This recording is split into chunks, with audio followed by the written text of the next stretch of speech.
Bonsoir à tous, je suis ravi de vous retrouver pour ce nouveau live startup sur WeSeed. Ce soir, j'ai le plaisir d'accueillir Pascal, qui est le cofondateur et dirigeant d'Agripolis. Je lui laisserai la main dans un second temps pour qu'il nous présente la société et les enjeux de la levée de fonds. Mais avant de lui laisser la main, un petit rappel pour ceux qui n'ont pas forcément l'habitude d'assister au live sur le déroulé des lives. Donc, une fois la présentation terminée, voilà, Pascal, comme je l'ai dit, présentera l'activité d'Agripolis, les enjeux de la levée de fonds. Et ensuite, on basculera sur une seconde partie durant laquelle vous pourrez poser vos questions et auxquelles Pascal y répondra. Alors, pour poser vos questions, c'est très simple. Il suffit de cliquer en bas de votre écran sur la bulle Q&R, de poser votre question sur votre clavier et ensuite de nous la soumettre.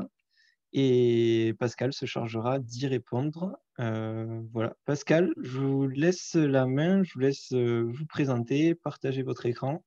Et moi, je vous retrouve pour les questions-réponses en suivant. Très bien. Eh bien, bonsoir. Donc, je suis Pascal Hardy. Je suis le fondateur d'Agripolis, comme Maxime vient de le dire.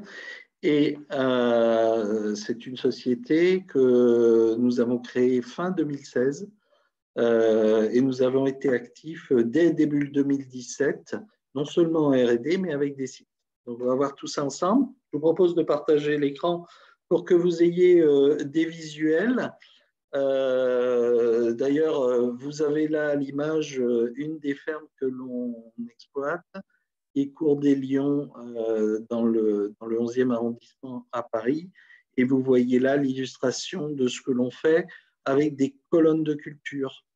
Sachant que la première vocation de nos sites, c'est de produire des fruits et des légumes sains, mais à proximité des bassins de production. Alors, je me présente rapidement. Avant Oh, Pascal, Agripolis, oui. Pascal, je vous coupe, on ne voit pas votre écran. Ah, Vous avez oublié de cliquer sur partager. alors, on va reprendre. Pourtant, j'ai fait le clic, mais j'ai dû cliquer à côté. Ouais, là, c'est bon. OK, c'est bon. Est-ce que l'on voit bien mon écran? C'est bon, Voilà. parfait. Je vous laisse OK. mettre la slide en plein écran. Hop, c'est fait. OK, c'est bon, parfait. Voilà. Donc, je disais que cette ferme-là que vous voyez, c'est Cours des Lions dans le 11e arrondissement. Donc, pour me présenter, avant Agripolis, je m'occupais d'une autre start-up que j'ai créée, qui fonctionne toujours, mais j'ai dû laisser en raison du succès d'Agripolis, qui était une start-up qui faisait de l'économie circulaire. Et dans mes vies antérieures, j'ai été, après une formation d'agro, j'ai été consultant en stratégie, puis en développement durable et environnement. J'ai notamment créé le groupe de consultants chez Capgemini Ernst & Young qui s'occupait de ces sujets-là. Et puis après, j'ai évolué jusqu'à prendre des responsabilités de directeur de cabinet de conseil dans ce domaine. J'ai réuni autour de moi une équipe. Alors, il y a vraiment deux groupes. Il y a des gens plutôt expérimentés comme moi, et puis une série de petits jeunes. Alors, je commence par les plus expérimentés, notamment Erwan Ansley, qui est notre directeur des opérations depuis début 2020. C'est quelqu'un qui a dirigé des agences de conseil et de services, notamment pour des boîtes comme Veolia, jusqu'à 300 personnes. Sophie Hardy, donc, qui était en charge du salon de l'agriculture chez un célèbre commissaire de salon qui en avait la charge à l'époque et qui donc dirige le site Porte de Versailles, notre site géant. Et puis le petit dernier, d'ailleurs j'ai publié une news cette semaine sur le sujet, Laurent Pradère, qui ne nous a pas encore rejoint et qui lui a un profil HEC EDEC et quelqu'un qui a une très très grosse expérience de commercial en B2B. J'ai oublié Béatrice Carrette, qui est notre responsable financière et qui, elle aussi, est un profil expérimenté. Et puis, sur la technique, Romain Schwenzer et Antoine Cusset, qui s'occupent d'un côté de la technique et des installations, de l'autre de l'agronomie. Et on a un nouveau responsable agronome qui vient en renfort d'Antoine, Jérémy Constant, qui ne figure pas là-dessus. Vous noterez aussi qu'on a un board d'associés riches et surtout qui nous suit de près et nous conseille énormément, notamment Didier Rousseau, donc, qui est le fondateur de FAM, qui est un fonds d'investissement qu'on appelle Family Office, et qui a une très forte expertise agritech, ou bien, autre exemple, Julien Dubois, qui est le fondateur de We Like Startup. Voilà. Alors, on est dans le cadre d'une opération de financement, donc je vais très rapidement rebalayer quelques éléments pour vous dire que d'abord, on s'est financé jusqu'ici exclusivement avec des particuliers, des business angels, jusqu'à 1,6 million au total, donc sur ces 3 dernières années, qui ont été consacrées essentiellement à la mise au point technique et puis aussi de notre modèle économique. Et comme je vous le disais, dès la première année, on était en collaboration avec des grands groupes comme Carrefour, comme Sodexo, comme la Caisse des dépôts. Donc, dès la première année, on a voulu coller au marché pour pouvoir être dans une forme de vérité et ne pas faire de la R&D en chambre et puis un jour découvrir le marché. On a besoin maintenant, puisqu'on a une phase de déploiement, après ces années de mise au point, je vais dire, de sites pilotes, on a un besoin de financement pour ce déploiement qui est sur les 2 ou 3 ans qui viennent, qui est important, qui se chiffre à 4 millions d'euros, mais on est dans une étape intermédiaire où on fait cette opération notamment pour pouvoir anticiper un certain nombre d'investissements. Et je vous ai cité, par exemple, l'arrivée d'un directeur commercial senior, qui a un coût sensible, bien évidemment, mais qui va nous permettre justement d'assurer ce développement par la suite. Donc, cette étape dans laquelle nous sommes, et c'est la raison pour laquelle nous sommes sur la plateforme WeSeed. Je pense que je ne vais pas redétailler les éléments d'Alvé puisque vous les avez sur le site. Sachez que la proposition va aux actionnaires actuels, bien évidemment, qui pour certains vont en mettre au pot, de nouveaux particuliers comme vous, Business Angel, Family Office. J'en viens à la présentation elle-même de la société, à commencer par son marché. Ce qu'il faut retenir de cette image, je pense, c'est que, un, on est sur un marché mondial, on va voir sa taille juste après, et deux, on est poussé par un certain nombre de facteurs qui sont vraiment des facteurs de fond, comme l'urbanisation de la population mondiale, majoritairement urbaine aujourd'hui, mais aussi le fait que les produits locaux et de qualité sont en train de supplanter le bio. Et ça, c'est un facteur très puissant et très important parce que c'est une grosse partie de la vague qui nous porte. Quand je parlais d'un marché mondial, selon les sources, elles sont estimées entre 13 et 50 milliards d'euros. Donc, on est dans tout sauf de l'effet de mode. C'est un mouvement de fond et il y a maintenant énormément de villes qui ont des projets, mais aussi des entités privées, et ça foisonne absolument. D'ailleurs, on a tous les jours des nouvelles propositions de sites. En moyenne, c'est 4-5 propositions par semaine sur des projets. Alors, tous ne nous conviennent pas, et puis surtout, on n'arrive pas à étaler, mais on a régulièrement, encore aujourd'hui, un magasin Intermarché qui veut construire une serre et qu'on équipe sa serre pour pouvoir cultiver du maraîchage qui serait vendu dans le magasin. Donc, c'est un flux constant, d'où l'importance de se renforcer commercialement. C'est un des objets principaux de la levée qui est en cours. Évidemment, la crise sanitaire perturbe un peu tout ça et il y a des sites qu'on ne peut pas redémarrer là tout de suite. Et puis, ça retarde un certain nombre de décisions, mais on reste malgré tout sur un flux de propositions permanent qu'on n'arrive pas à satisfaire aujourd'hui. À nous d'aller vers les sites les plus intéressants et ceux qui vont nous permettre de décoller. Alors, qu'est-ce qu'on propose? Eh bien, on propose tout simplement des fermes clés en main. C'est un ensemble d'équipements, d'installations, mais aussi de savoir-faire et de processus, hein, puisque quand on installe une ferme, on va former les gens qui vont l'exploiter et on va fournir l'ensemble des éléments qui permettent de faire un succès de cette installation et derrière de la culture elle-même, parce que au-delà de la vente de la ferme, on va être sur une proposition récurrente de prestations, de support agronomique, de support technique, mais aussi d'accès aux innovations que nous, on va continuer à fournir. Et donc, on est sur un business model avec deux composantes. Hein. Une composante one-shot qui est importante, c'est l'installation de la formation, et puis une composante récurrente de support et de licence.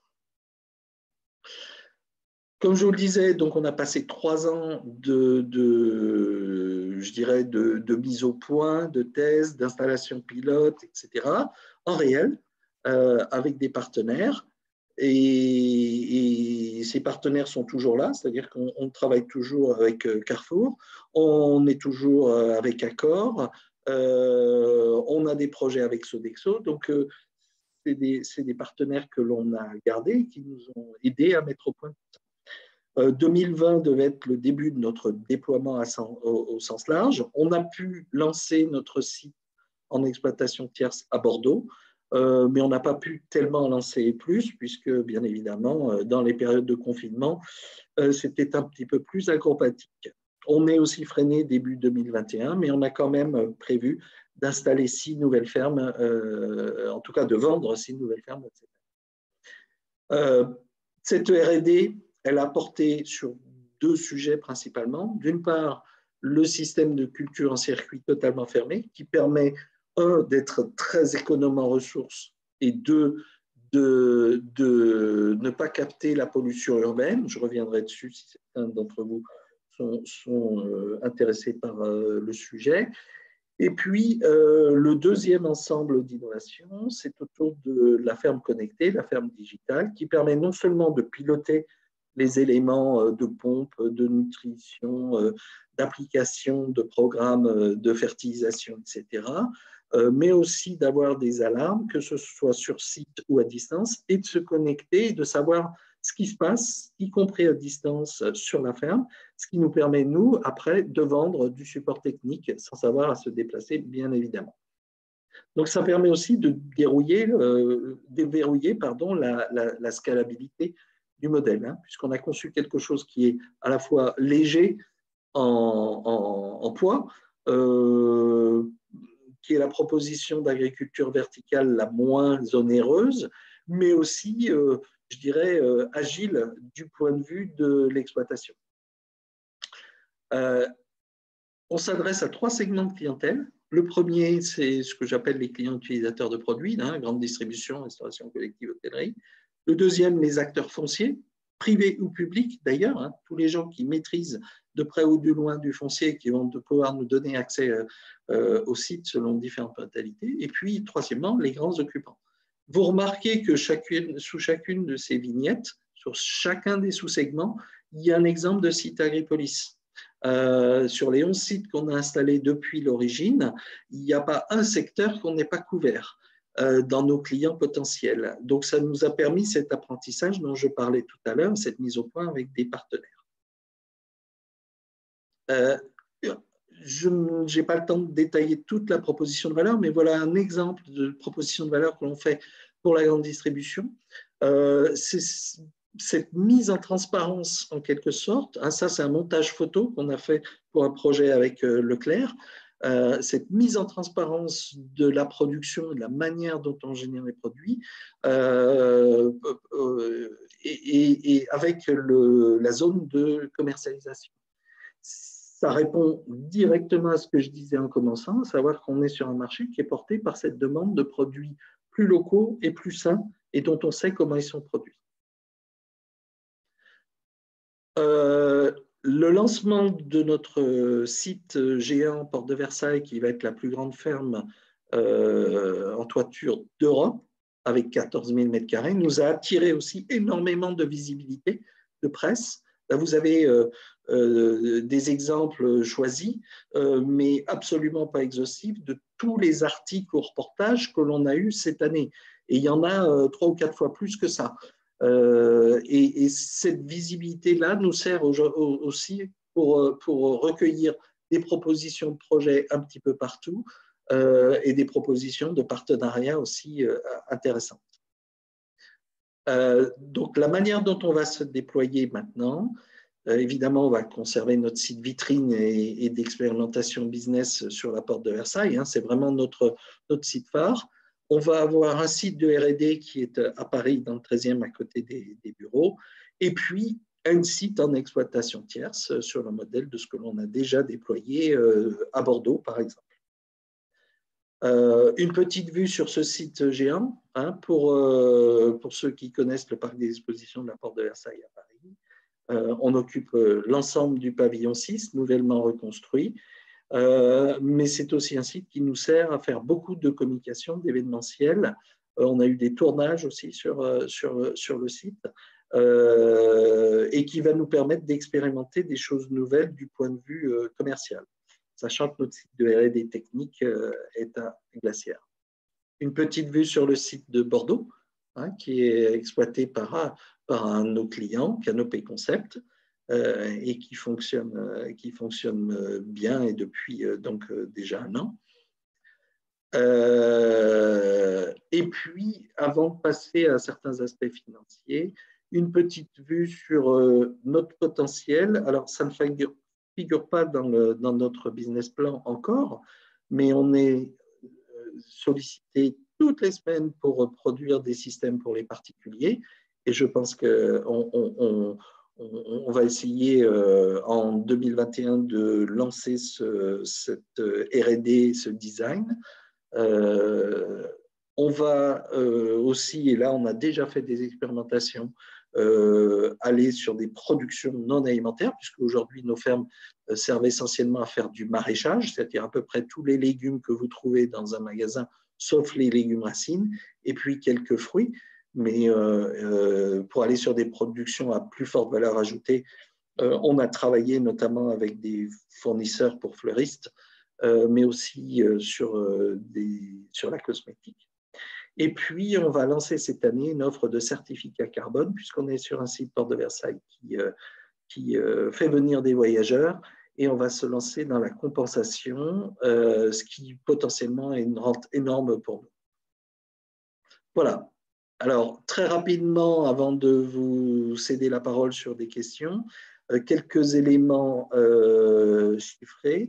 Ce qu'il faut retenir de ce slide, je pense essentiellement, c'est le rythme de déploiement avec une dizaine de fermes actives en 2021 et puis assez vite le rythme s'accélère. Donc ça représente beaucoup d'installations et d'où aussi les besoins de financement série A qu'on aura prochainement, mais qui ne concernent pas cette étape.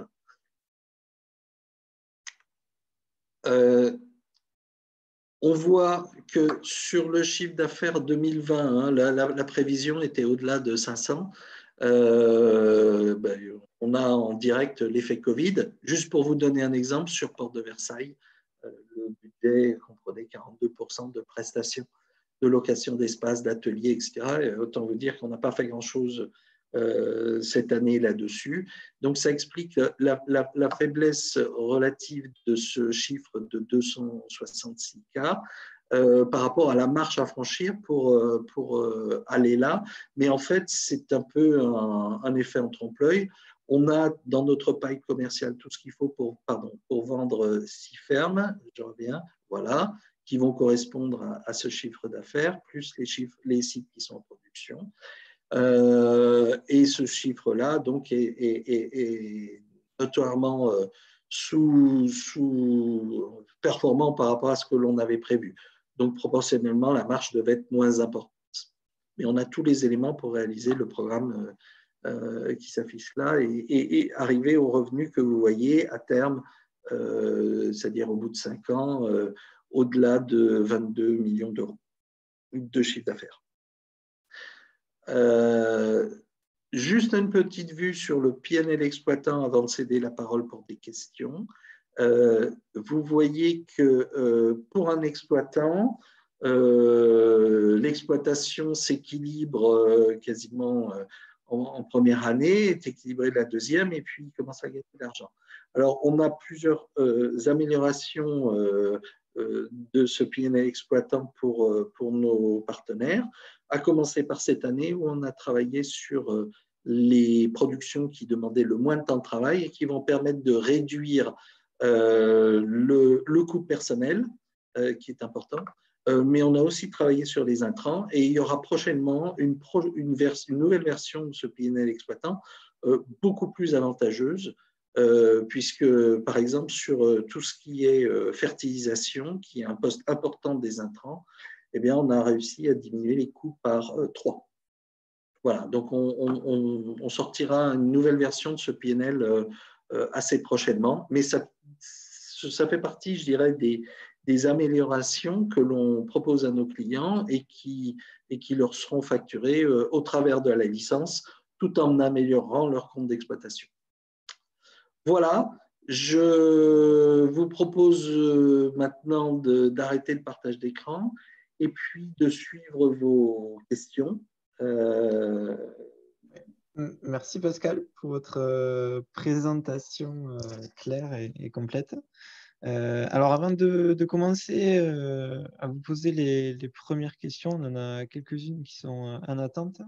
Voilà, je vous rappelle à tous que si vous voulez poser des questions, c'est dans l'onglet Q&R qui est en bas au milieu de votre écran normalement. Voilà, donc vous cliquez dessus, vous tapez votre question sur votre clavier et ensuite vous la validez pour que je puisse la poser, à Pascal.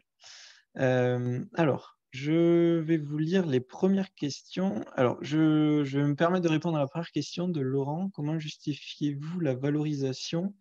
Alors, comme à chaque live, lorsqu'on a des questions sur ce thème-là, on ne pourra pas y répondre en direct lors de ce live. Du coup, Laurent, je vous propose de nous envoyer un mail à notre support client ou d'appeler le standard téléphonique. Alors, le mail de support client, c'est supportclient@wicid.com. Je vous le mettrai après dans l'onglet Converser.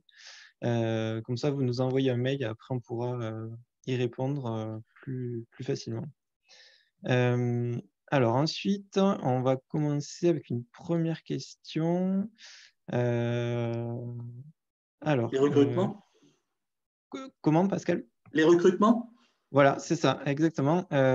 Du coup, je vous la lis. Quels sont les prochains recrutements prévus? Et en début de live, vous nous avez parlé d'un recrutement récent aussi. Donc, Oui, voilà. alors on avait absolument besoin de se renforcer au plan commercial parce que vous avez vu que le déploiement est ambitieux. J'assurais moi, en plus de tout le reste, cette fonction commerciale. Aujourd'hui, ça n'est absolument plus possible compte tenu du flux entrant dont je vous parlais, et puis du grossissement progressif de la société.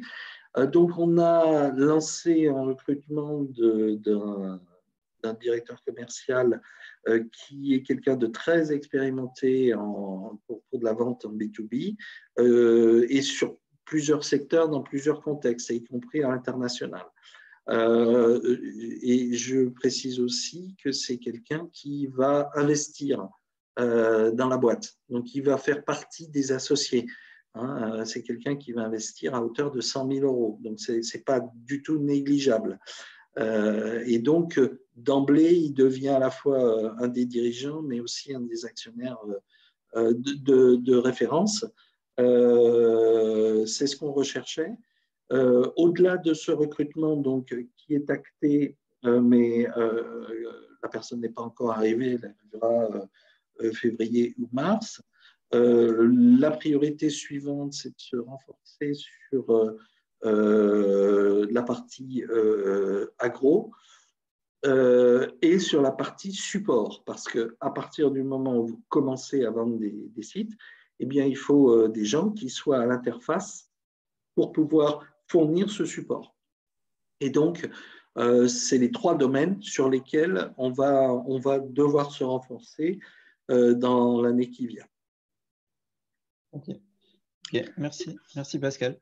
On va enchaîner. Alors, on a 2 questions de Michel et de Nicolas qui sont assez similaires. Donc, je vais vous en lire une et ça répondra aux 2 questions. Donc, de Nicolas, bonjour, bravo pour votre projet. Qu'est-ce qui vous différencie de vos concurrents? Et l'autre Oui. question de Michel, quels sont vos éléments différenciants par rapport aux concurrents? C'est une question similaire. OK. Alors, d'abord, ce qu'il faut comprendre, c'est comment le marché est structuré. Il y a vraiment 2 ensembles dans le marché. Vous avez d'un côté les gens qui travaillent en milieu contrôlé, la plupart du temps en éclairant avec des LED. Donc, c'est le cas en France d'Agricool, par exemple, qui fait des conteneurs et en produisant des fraises, mais aussi d'une vingtaine de grosses sociétés aux États-Unis qui font des hangars à LED pour pouvoir produire essentiellement des herbes. Enfin, ce sont des productions à très rapide rotation. C'est extrêmement productif, mais c'est ciblé sur quelques références. Et il y a beaucoup de plastique à la sortie. Surtout, c'est une catastrophe énergétique. Et puis, vous avez une autre partie du marché qui essaye, et c'est peu scalable, voilà. Et vous avez une autre partie du marché qui recherche des choses plus scalables et qui vont beaucoup plus s'adapter aux besoins et aux clients que ne le font ces grosses fermes, dont les débouchés reposent essentiellement sur le marketing. Et c'est notre cas, avec une offre qui présente l'avantage d'être la moins chère de l'agriculture verticale, hein, en termes de CAPEX, qui peut s'installer sur des toits ou au sol, en extérieur comme en intérieur. Donc, il y a vraiment un potentiel de scalabilité qui nous distingue radicalement de beaucoup d'acteurs du marché.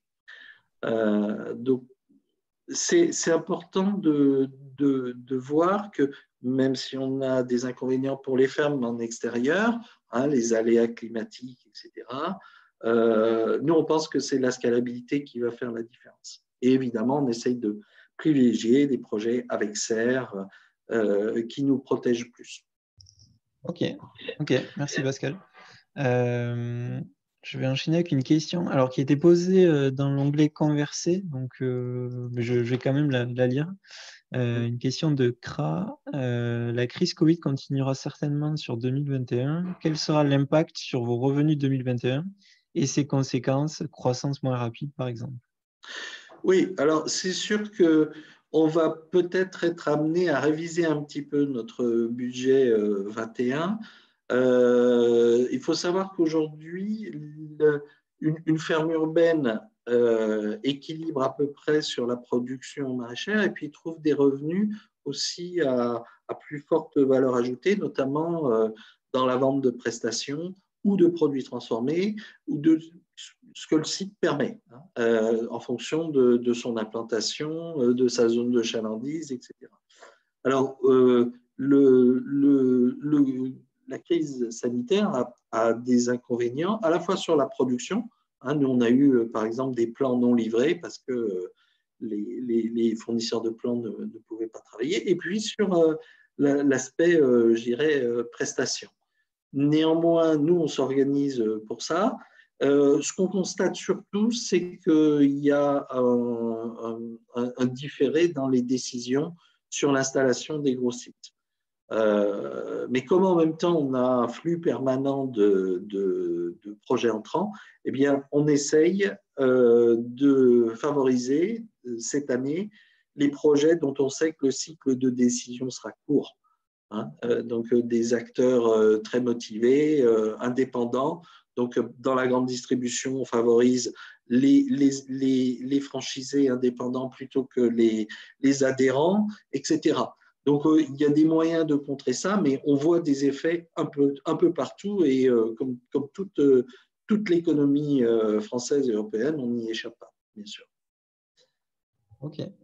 Ok. Alors, on avait une question, je vais lire une question de Michel. Avez-vous une saisonnalité dans votre activité? Alors, on a une saisonnalité et ça fait partie, je dirais, des charmes de l'offre. C'est-à-dire que on ne fonctionne pas comme certaines productions industrielles en chauffant des serres, etc., hein, et axées sur la quantité plutôt que la qualité. Donc, nous, oui, on est beaucoup plus dans le respect des saisons. Euh, on arrive un peu à gommer quand on a un projet avec une serre. C'est-à-dire qu'on arrive à étirer la saison, à mieux étaler les productions et à faire en sorte que ce facteur saison soit moins puissant. Mais sur un site en extérieur comme celui du parc d'exposition de la Porte de Versailles, clairement, on démarre le repiquage en mars, on fait les premières récoltes en avril, ça court jusqu'en octobre et novembre si on a un été indien favorable, ce qui n'était pas le cas cette année. Hein. Au 15 septembre, le temps avait commencé à être pourri, alors qu'en 2017, on récoltait des tomates au 15 novembre. Donc, il y a une saisonnalité, je dirais, dans les deux sens du terme. On suit les saisons et puis on a des aléas dans un sens ou dans l'autre. Donc, c'est quelque chose qu'il faut intégrer, mais en même temps, on ne peut pas dire qu'on va vendre des produits sains et qui respectent les saisonnalités et se plaindre de devoir être dans le cycle des saisons. Du coup, si je comprends bien, pouvoir produire voilà, de mars jusqu'à septembre, octobre, vous, de votre côté, ça vous oblige à passer tout ce qui est prospection, voilà, c'est plutôt l'hiver ou voilà, c'est tout au long de l'année, Alors, prospection hiver et installation au début du printemps, par exemple? oui, assez souvent. C'est-à-dire, nous, notre métier, c'est de vendre des fermes. Alors, on en a parce qu'on exploite, d'abord parce qu'il faut qu'on garde la main, qu'on fasse de la R&D, mais notre modèle, c'est de vendre des sites. Donc, on peut vendre des sites toute l'année. Ceci dit, un client ne va pas installer une ferme en août si elle ne va pas tourner avant le mois de mars suivant. Donc, les installations, c'est plutôt la fin de l'année et le début janvier-février, hein, donc grosso modo sur 4-5 mois. Et puis, le reste de l'année est plus consacré effectivement à la préparation des projets. Ok, ok. Je vais poursuivre avec une autre question que je vous lis. Avez-vous des perspectives de diversification ou de renforcement de votre modèle économique? Oui, alors, ça rejoint un peu une question sur la question sur le Covid. Vous voyez, sur Porte de Versailles, je citais tout à l'heure cette offre qu'on va lancer de compensation carbone, dont on pense qu'elle peut être vraiment très, très, très intéressante financièrement, parce que vous avez, quand évidemment les salons auront repris, des centaines de milliers, voire des millions de personnes qui viennent Porte de Versailles. Donc, on est en train de voir avec l'opérateur là-bas comment rendre cette contribution, cette compensation de voyage quasiment obligatoire. Donc ça, c'est un exemple d'amélioration du modèle qu'on peut avoir et qu'on pourra avoir si effectivement les salons arrivent à redémarrer en septembre prochain, dès cette année. Donc ça, c'est un exemple. Le deuxième exemple, c'est la diversification des productions. Et c'est valable pour nos clients, parce que cette R&D que l'on fait, ça va être essentiellement pour nos clients, mais ça permet d'améliorer leur exploitation et donc de nous rendre plus confortables sur les redevances qu'on leur prélève. Et puis, on a d'autres exemples comme ça, mais ça illustre le fait que on n'est pas simplement, même si notre business plan est axé sur la vente de fermes pour du maraîchage, on a un certain nombre d'autres opportunités. Je pense aussi au système pour les particuliers, qui vont venir enrichir en fait tout ça. Ok. Ok, on va poursuivre avec une autre question. Combien d'installations avez-vous réalisé à ce jour? Pour quel chiffre d'affaires environ, si c'est possible de partager cette Alors, information? on a installé depuis début 2017 11 fermes. Ceci dit, les premières étaient,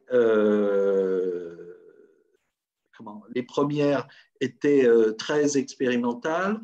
Je pense à une qui était sur le toit d'un immeuble d'habitation Place des Fêtes à Paris. Sur un immeuble, il y avait 3 niveaux, il fallait passer par 3 escaliers. Enfin, ce n'était pas du tout pratique, on apprenait. Bon, ben voilà, c'est un site qu'on a laissé tomber. Et donc, grosso modo, sur les 7 ou 8 sites qu'on a fait jusqu'au début de l'année dernière, ça a représenté environ 6 à 700 000 euros de chiffre d'affaires. Ce qui nous a permis d'entretenir essentiellement notre mise au point du modèle. Ok. Ok, on va poursuivre avec une question de Michel. Je vous la lis. Quels sont les retours suite à l'installation du site de Port de Versailles? Je pense en matière de production, de maintenance, d'installation. Oui. Alors la question est large. D'abord, le premier retour, vous l'avez vu, hein, c'est une visibilité colossale. Donc, ça joue pleinement son rôle de vitrine. La deuxième chose, c'est que sur la production, c'est un site qui est un peu difficile pour nous parce qu'il y a beaucoup de vent. C'est un peu un couloir de vent. Et donc, on apprend là à se protéger du vent. Donc, ça fait une R&D de plus, mais voilà, ça compte. Donc, la production n'est pas tout à fait au même niveau que les autres sites. Mais elle fonctionne et on a des grands clients. Notre principal client, c'est Céréales, une entreprise de restauration collective. Ils ont une trentaine de restaurants d'entreprise. On travaille avec Intermarché en direct, mais aussi avec des particuliers hein, qui viennent sur place du panier, de la vente au poids, etc. Donc, la production et la vente fonctionnent normalement. Par contre, la partie événementielle, c'est quasiment zéro, hein, vous vous en doutez. Et ce qui fonctionne très très bien aussi, c'est la location des carrés parisiens. Ce sont des carrés de culture, des bacs de substrat qui ont été installés d'ailleurs par nos partenaires de Culture en Ville. Et on est associé avec eux sur ce projet. Et la commercialisation de ces bacs de culture a été phénoménale, à tel point qu'on va étendre cette zone-là cette année. Ok, parfait. On va poursuivre avec une autre question. Est-il compliqué de recruter des maraîchers? Pas du tout. Pas du tout, même si on propose des contrats saisonniers. En fait, on pensait au début qu'on aurait des gens qui ont fait beaucoup de vendanges, des ouvriers agricoles. On a aussi beaucoup de gens qui sont en reconversion et qui font des écoles d'horticulture ou des spécialités d'agriculture urbaine. Il y a une école à Paris qui dépend de la mairie qui s'appelle l'école du Breuil qui propose ça. Et on a aussi cette population-là et on n'a aucun souci pour recruter des maraîchers. Et pour l'instant, on n'a aussi aucun souci pour récolter des exploitants potentiels quand nos clients n'en ont pas. Donc, ça, c'est la bonne nouvelle. Ok, parfait. Alors, une autre question.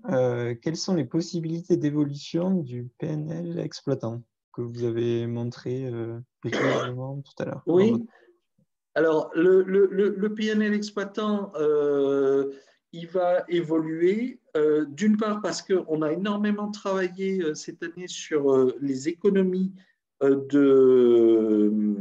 sur les intrants, hein.